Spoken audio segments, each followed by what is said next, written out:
Well, hello, everybody that is joining us from wherever you may be sitting. Thank you all for taking some time today to hear some of our comments regarding the title, of course, is the presentation's Claim Drafting Pitfalls, which, as a general matter, is some things that we've seen both in our practice and that have decided by U.S. courts that I think anyone who is drafting claims, amending claims, should keep into consideration. So if we go ahead to the next slide, please. So the biggest concern that we see regarding claim language or when you're drafting claims is what we call the indefiniteness standard. In some jurisdictions in the world, they call it clarity. And that this is the sort of definition that is provided by the U.S. Supreme Court several years ago. And I think any patent practitioner should understand this standard as being a guiding principle anytime you add words to the claims or revise words in the claims, whether it's at the beginning of the drafting process or in response to a patent office rejection. These are very important and critical things in patent claims that we all need to, and we always try to keep in mind as we move forward during the prosecution process. So please, next slide, and Grace, if you will. So the first thing that we'll talk about are known as translational pitfalls.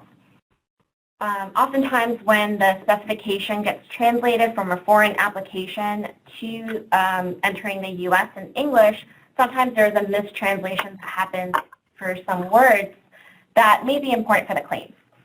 So this is a Fed Circuit decision from July of 2020, and the patent had claimed a pharmaceutical composition and used a term called half-liquid interface. The original application was filed in Italian, and the original phrase that was used for this term was semi-liquido, which means semi-liquid. However, when the translation occurred for entering the U.S., the semi-liquid term was translated as half-liquid. What's important here is that semi-liquid actually has some meaning to a person of ordinary skill in the art that was widely accepted and known, but half-liquid had no meaning. So in this case, semi-liquido should have meant that it has some sort of a thick consistency between solid and liquid, but half-liquid was not a term that was accepted in the art and didn't have a common meaning that was known. And so in this case, the Federal Circuit found that the claims were invalid for a lack of definiteness. I think Dan will then let us know the takeaways. Yeah.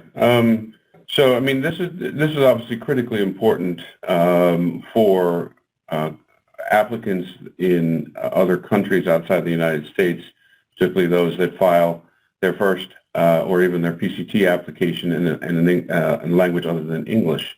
And so perhaps this is should be common sense, is that when you are translating a document, particularly a highly technical document with many, oftentimes in chemistry or in physics or in computer science, terms have special meanings. They're well known to the person. And sometimes the translator, how good or not good they are, can alter the meaning of the patent application and the patent claims. So the takeaway, of course, is to carefully review the translations for accuracy and fix any issues that you find. We can do this when we first file the application in the U.S., at some point during the prosecution, or even after the issuance, depending on the nature of the error. And another aspect of it that, although wasn't specifically talked about in the Federal Circuit case that Grace just talked about, when you're drafting an application, if there is a unique term or a special term or phrase, it can be beneficial to have a definition for it in the application so that there can be no question as to what the meaning is or what the meaning is not. And you'll see that as we go through we will talk about some cases, and then we'll try to give you sort of the main takeaway that you should pick up on as you move forward through the prosecution process from drafting to grant. Grace? So, like Dan said, we're going to talk about some terms or words that we commonly use during drafting and prosecution of applications, and how lately, in the last 2 years or so, these terms have become of some debate at the Federal Circuit and in the district courts. This next case is a Federal Circuit decision, also from 2020, and the claim recited a composition comprising about 6 to 8 milligrams per milliliter of a regulating agent. And the key question here was there was an infringing or maybe non-infringing product of 9 milligrams per milliliter of sodium chloride. And the question is whether the 9 milligrams per milliliter is close enough to be within the about 6 to 8 milligrams per milliliter. Now, of course, the word about opens up the claimed range to something that would be close to the end values that are actually recited. And the question is, how far does that go? How far can you go outside of those limits that are recited in the range to cover the infringing product? So one of the experts in this case explained that the purpose of the range, the about 6 to 8 millimeters, and the properties that were desired for the claim within that range would be the same as if the amount was 9 milligrams per milliliter. So it would be expected and did, in fact, meet the same purpose as about 8, which is the upper limit in the claim. So the deciding factors that the Federal Circuit discussed and contemplated when making this decision is that when about is used as part of a range, it definitely avoids the strict boundaries that are set by the claimed parameters. However, the question is what a person of ordinary skill in the art would consider to encompass the same properties, for example, of that range. So the scope of about is tied to the properties and the purpose of that actual limitation in the claim. So it's not just about the invention or the specification as a broad whole, but what that feature meant for that claim. And in this case, the about 9 had this, met the same purpose as about 6 to 8.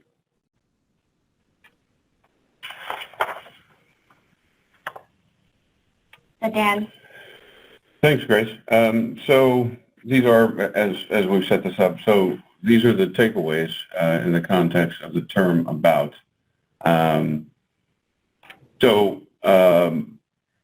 First, we want to consider what about means in the technical field, as talked about by Grace in the prior slide. Obviously, that was a critical factor in terms of the purpose of what the numerical limitation was intended to present. It can also be defined in the specification, where you, for example, define either the property that's required or that's desired, as well as potentially even a numerical range that extends beyond the specific numerical range. You could go to decimal points, the 10th, 100th, however it best fits with your particular technical area at the time. Oftentimes, it can be advisable to use the term about in the claims, particularly during prosecution when you're adding a feature, a numerical range to the claim, as that might give you some broader scope than you would have had otherwise. And always remember that in any context, in any patent application, the meaning of about will undergo construction. That is, what does it mean in this specific context with regard to the numerical range that's being presented in the claims. So for one simple word, there's many things to consider as it's being used in the application and certainly in the claims. Grace? So the next thing are the terms and or. So this is a PTAB decision, and the claims recited at least one of A and B. Now, oftentimes patent practitioners and applicants interpret this at least one of A and B to mean either A or B. And in fact, the examiner in this application during prosecution did interpret the claims that way to mean either A or B. However, the PTAB interpreted this expression to mean at least one of A and at least one of B, which completely changes the scope of the claim because now you don't need just A or B, but you need both A and B.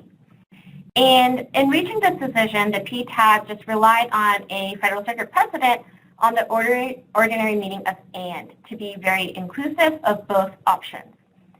And in this case, it was interesting because the specification didn't actually support the limitation of having A and B. They only supported the alternatives of A or B, but the PTAB still reached a decision regardless of that disclosure in the specification that the claims would require at least one of A and at least one of B. So in this case, the good thing for the patentee was that the obviousness rejection was reversed because the prior art only had A or B, but they issued a new ground of rejection for lack of written description because what was written in the claim of at least one of A and B was not actually supported by the disclosure of the specification since the specification only supported A or B. So, this is obviously fairly tricky. The and or the or, and so this is another instance where we have to choose our words very, very carefully, depending on what we intend to provide in the invention disclosure and the claims. In this particular case, it was a patent office decision from the Patent Trial and Appeal Board, and the patent office often uses the so-called broadest reasonable interpretation of a claim. And so under that standard, it can result in a different outcome from a claim construction in a federal court, particularly the Federal Circuit Court of Appeals. Despite the differences, one key thing that you can do to ensure or to at least prevent a complete divergence from what the interpretation or meaning that you intended is to use your arguments in the prosecution process to make it clear what it is that you intend by your claim. That is, in the instance, the example of the Jung case that Grace just talked about, they could have said that the phrase means at least one of A or B. Of course, you can also just directly say that. And so some of the expressions that we've posted on this slide shows some different ways in which you can present that idea in the claims without running afoul of this somewhat absurd interpretation that the Patent Office had presented in the Jung case. So again, it's critically important to understand what it is you intend. Obviously, if you intended a combination of A and B, so be it. But if it was like the Jung case where that wasn't the intention, but it was interpreted as such, here are some of those types of expressions that could be used instead. Grace? So the next thing that we're going to discuss is what happens when the claim has both comprising and consisting of. And we all know that examiners really don't like when these terms get mixed up in the claim and there's all sorts of confusion that goes on. So this ex parte ranking case had a composition comprising a gel base consisting of a wax or oil and a salt. And then it had titanium dioxide, zinc oxide, iron sulfate, or a combination thereof that's dispersed in the gel phase. The consisting of excludes unrecited components. But where is it excluded from, and what does this comprising term in the preamble mean for this claim? So in this case, the part art included other polymeric gelling agents, whereas Claim 40 has a gel base consisting of a wax or oil and a salt. The PTAB acknowledged that the comprising language in the preamble of the claim does open the entire composition to other components. Other components can be dispersed in the gel phase in addition to what's over here annotated as 2, the titanium dioxide, zinc oxide, and barium sulfate. However, the consisting of language closes the components for the gel base. So the gel base may contain only the recited wax or oil and the salt. Nothing else can be in the gel base.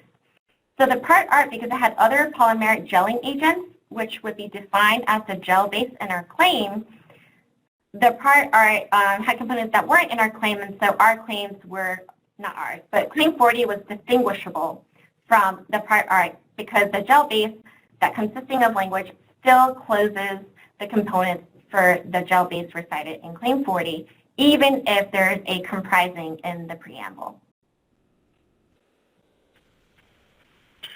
So when the take-home message here, of course, is when you're using a mixture of comprising and consisting of, which have very well-defined meanings in U.S. patent law, you want to understand what the scope of the claim really means. It is possible, if it was a simple composition, for example, that a composition comprising A, B, and C, that the scope of, in this instance, the gel base being restricted to only the recited components could be open to include other polymeric gelling agents, depending on the structure and the nature of the composition. In the facts of that particular case, the gel base was closed, and so there were no other polymeric gelling agents. So you, again, want to be sure that you understand what it is you're trying to exclude and whether that's sufficiently excluded when you have the combination of both comprising and consisting of. Because in some instances, like the Rankin case that Grace just talked about, it was successful in distinguishing over the prior art, but we've seen many other instances where the fact that the term comprising remains in the first line or first or second line of the claim leaves open the claim to include other unrecited components such as those in the prior art, and that may not work then to persuade the examiner. So you may need to also explain or argue how the consisting of in a subpart of the claim excludes the prior art and that the comprising doesn't conflict with that interpretation. Grace? So going with this theme of mixing the comprising and consisting of language is then we turn to Marcouche groups, which is normally at least one or selected from the group consisting of A, B, and C is a typical Marcouche group. In this case, ex parte Capitan, Claim 1 recited a process for manufacture of a methylfluoroacrylate comprising the following steps. And then in red I have over here at the end wherein the solvent in at least step C and D is an alkaline selected from a group consisting of pentane and hexane. And in this case, that word is was a key word in determining what is included or not included in this claim. So Claim 1, again, recites that the solvent in at least steps C and D is an alkane selected from a group consisting of pentane and hexane.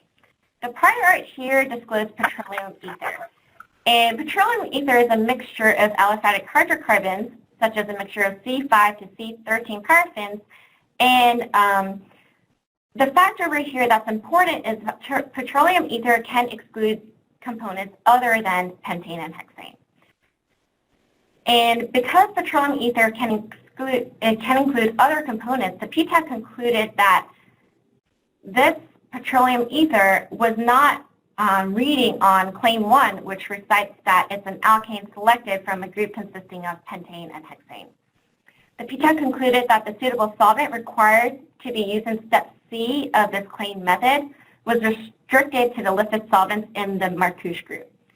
And that would just be two, chosen from pentane and hexane. And that's because the Marcouche group is a closed transition phrase that says selected from the group consisting of, but it's also because Claim 1 recited that the solvent is an alkane selected from the group consisting of. And this point or this difference of this feature of is can be highlighted more because the next case is written a little bit differently and ended up in a different result. So this is a Federal Circuit case back in 2020, and it's a pharmaceutical composition comprising, and I'm going to skip to the end over here where it says from about 1 to 10% by weight of at least one disintegrant selected from the group consisting of. So what's different here is it didn't say that it comprises a disintegrant which is at least one selected from the group consisting of.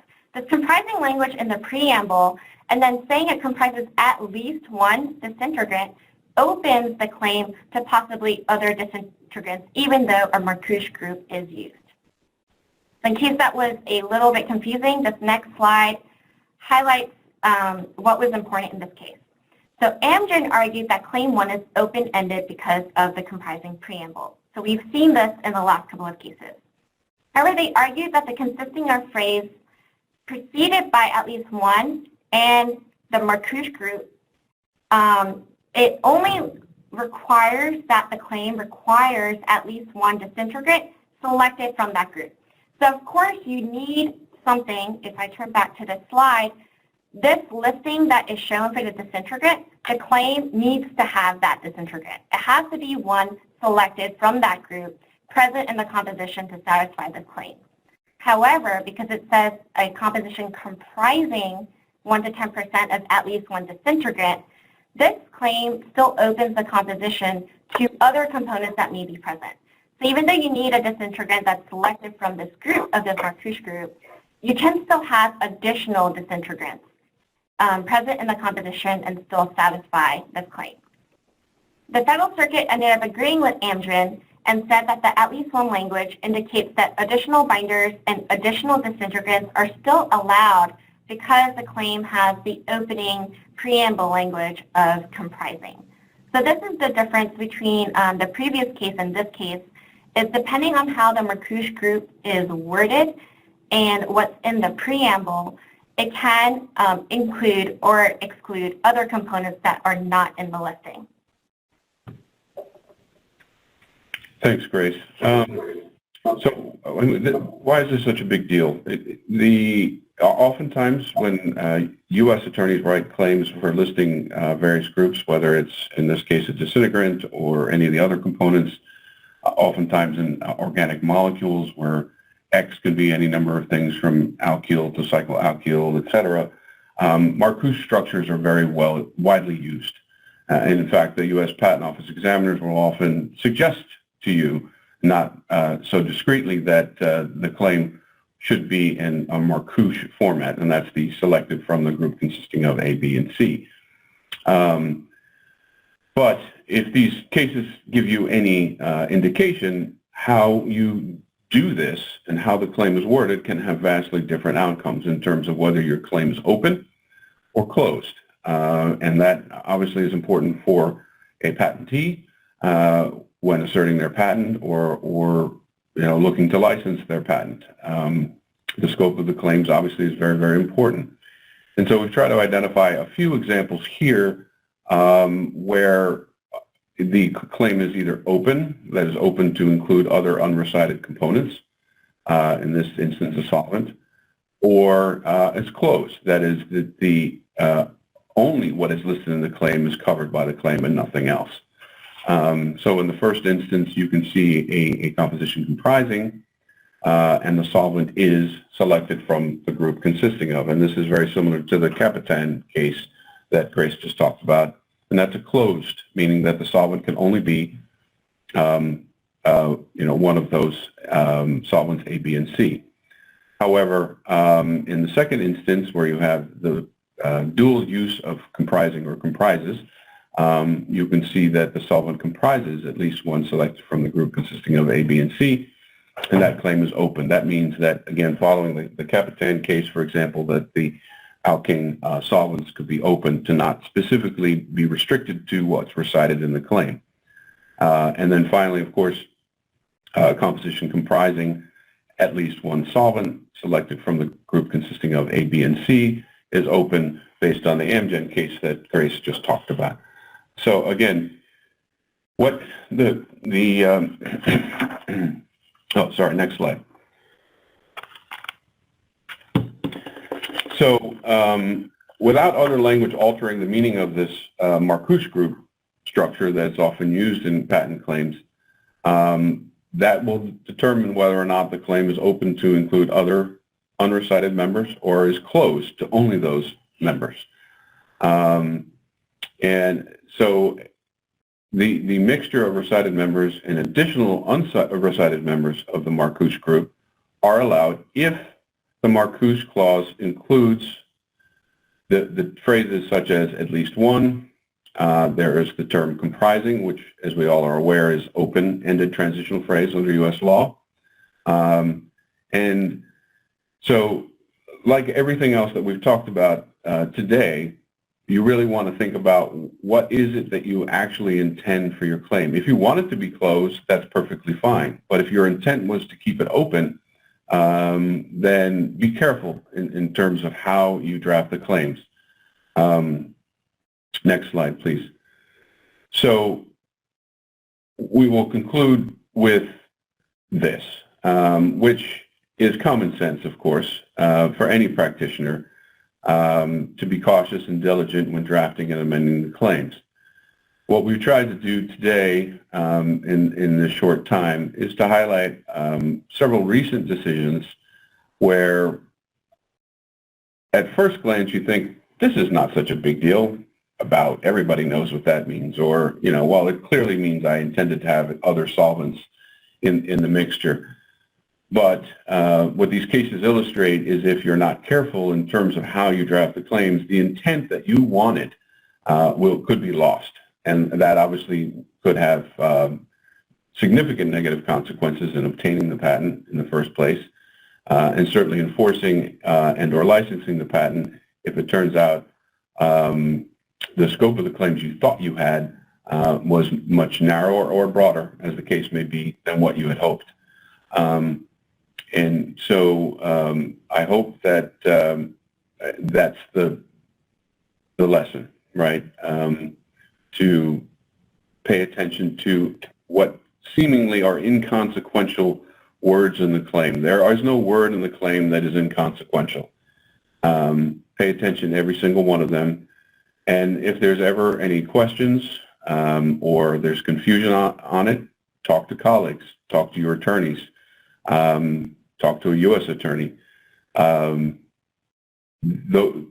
would be critical things as you move through the patent processing. So I thank everybody for taking the time to join us today. If there are any questions now, I think there's a mechanism to insert those now. If you have subsequent questions about general matters or any specific factual matter that we can assist with, our contact is here on the last slide, and we can be reached at any time, and happy to answer any questions that you may have.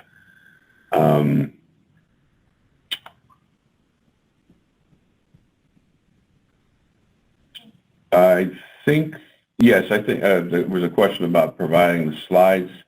I think after the webinar is complete, as part of the follow-up after the webinar, the written materials or the slides will be made available. Let's see, just clicking on some of these questions here. Philosophy with respect to pharmaceutical small molecule claim strategy. Well, again, using the Marcouche language as a perfect example, because oftentimes those kinds of claims are written with a plethora of Marcouche language. X is selected from the group consisting of, R1 is selected from the group consisting of, A is selected from the group consisting of, etc. Really, again, the intention is, do you want your substituent to be specifically closed to only the recited groups, or do you want it to be open? Oftentimes, for each specific substituent that's listed in the claims and or the specification, there oftentimes is a requirement for them to be limited. That is, if you intend to have an alkyl, an alkene group at position R1, you don't want it to be open to be, 18-membered fused heterocyclic ring, for example. And certainly that would make getting the patent in the first place much more difficult if it was open to do that. But so in that instance, I think in drafting claims or analyzing claims for small organic molecules, I think you do want to typically keep them closed. And that would be perfectly acceptable oftentimes. Hope that answers the question. Let me see if there's any others in the chat box here. Slides, presentation. Yeah. So again, there's no more questions currently in the chat box, but please feel free to reach out anytime to either Grace or I, and we'll be happy to answer any questions about this presentation or the topic at hand generally. So with that, I wish you all a good day, and thanks again. Thank you.